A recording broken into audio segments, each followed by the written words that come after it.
The key to identifying Harrisia martini is obviously it's got a 5-lobed runner, thorns that are about 1.5 inches long. It's got a very distinctive red fruit.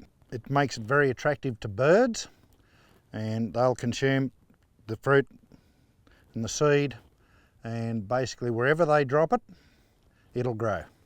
Harrisia is a massive issue in this area. It's been here since the 1950s and has slowly been moving the infestation and getting worse. It takes over good grazing country, goes through all the timberlines. It impacts not only on stock but also on your native wildlife. The main reason to start controlling Harrisia was it was just getting to a stage, it was just getting out of hand. You couldn't ride a horse through it, you couldn't send your dog through it to go mustering. It's cruel on stock, it's hard on vehicles and bikes, and it draws a lot of moisture from the land as well, so you lose productivity. The Harrisia cactus injury comes from the thorn itself, and it's particularly devastating if it gets into joints of horses.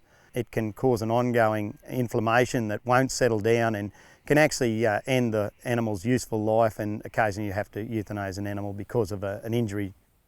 My own cat got his eye poked with Harrisia, and it cost me $2,500 to send him to a referral vet to have that fixed. But I've also seen a horse once with a Harrisia injury that took several operations. It was a very good horse and cost up to $10,000 to repair that horse.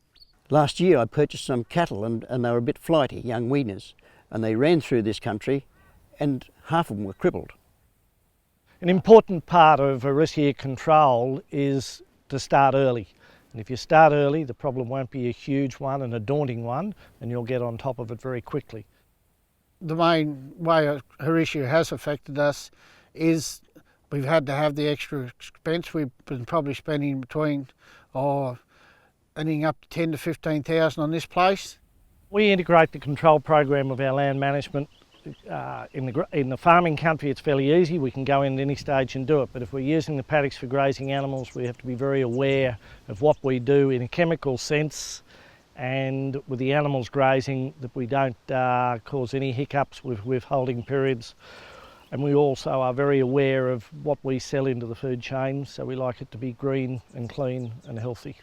It's hard to quantify exactly how successful I've been, other than the infestation of Harrisia on my property is a lot reduced, and my grazing management hasn't changed. But it's just a continuous battle to try and reduce it, because it's a prolific seeder. I think it's important for landholders to get involved in coordinated Harrisia control programs, mainly because there are a lot of people involved in doing something about it. The Landcare and Council and local producers have formed groups and have been tackling Harrisia, and we're currently working on a containment line, so the more people we can get involved and the more strategic we can be about controlling Harrisia, the more chance we've got of actually getting rid of it.